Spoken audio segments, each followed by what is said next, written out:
Chicken liver fry.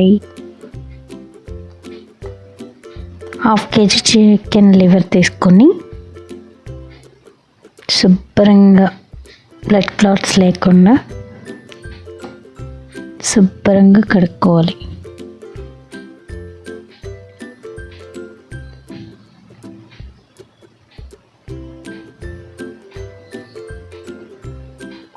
చిన్న చిన్న blood clots ఉంటే అవి కూడా తీసేసుకొని చాలా నీట్గా శుభ్రంగా కడుక్కోవాలి. 2-3 టైమ్స్ కడగాలి.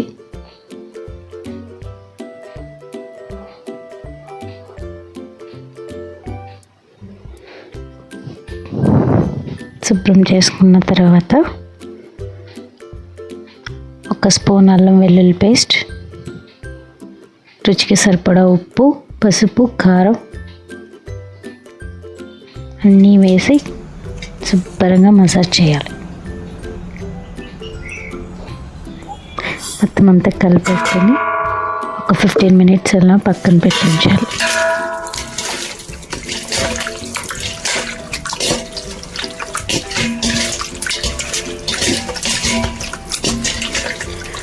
ఆయిల్ వేసిన తర్వాత కొద్దిగా జీలకర్ర, కారం ఎక్కువ తింటే ఒక 5-6 పచ్చిమిరపకాయలను అలా 2 చీలికల కింద కోసుకొని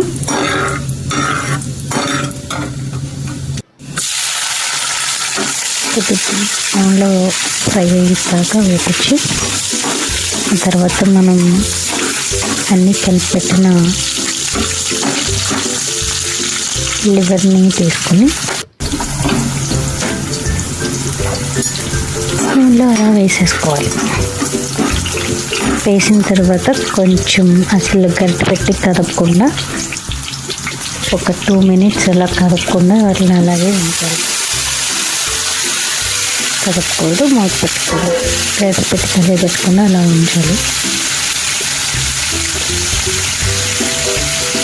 2 మినిట్స్ తర్వాత వాటిని శుభ్రంగా అటు ఇటు తిప్పి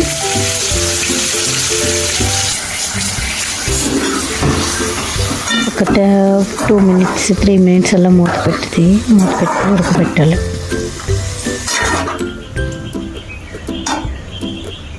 తర్వాత తీసి ఒకసారి అటు ఇటు కలిపెట్టుకుని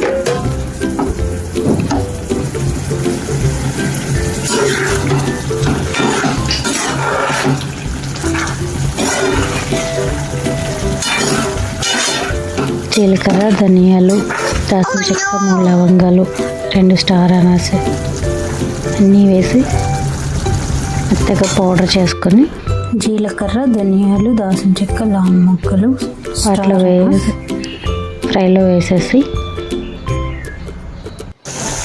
మొత్తం ముక్కలన్నిటికి మసాలా పట్టేలాగా బాగా కలపాలి. అంతా ఆయిల్లో తప్ప వాటర్ అనేది వేయకూడదు. ఆ లివర్లో ఉన్న వాటర్ అల్లం వెల్లుల్లి పేస్ట్ అన్నీ వేసినప్పుడు వచ్చే వాటర్ తోటి మొత్తం అంతా ఉడికిపోతుంది.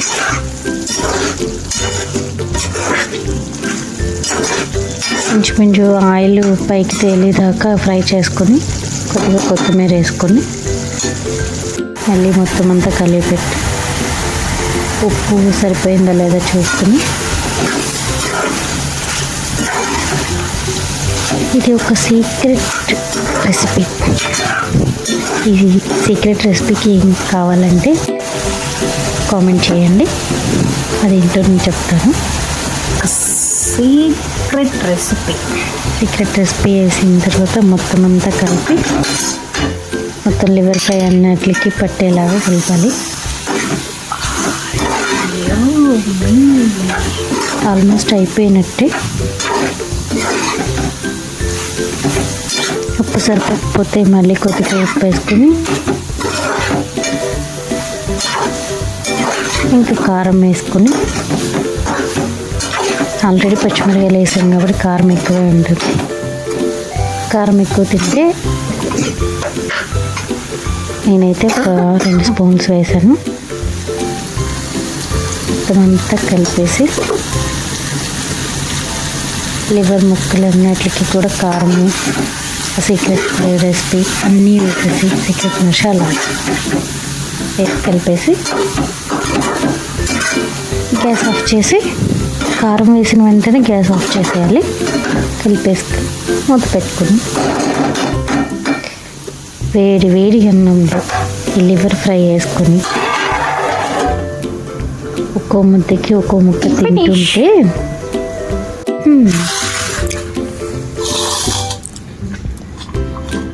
మీరు కూడా తయారు చేసుకొని ఎలా ఉందో నాకు కామెంట్ చేయండి.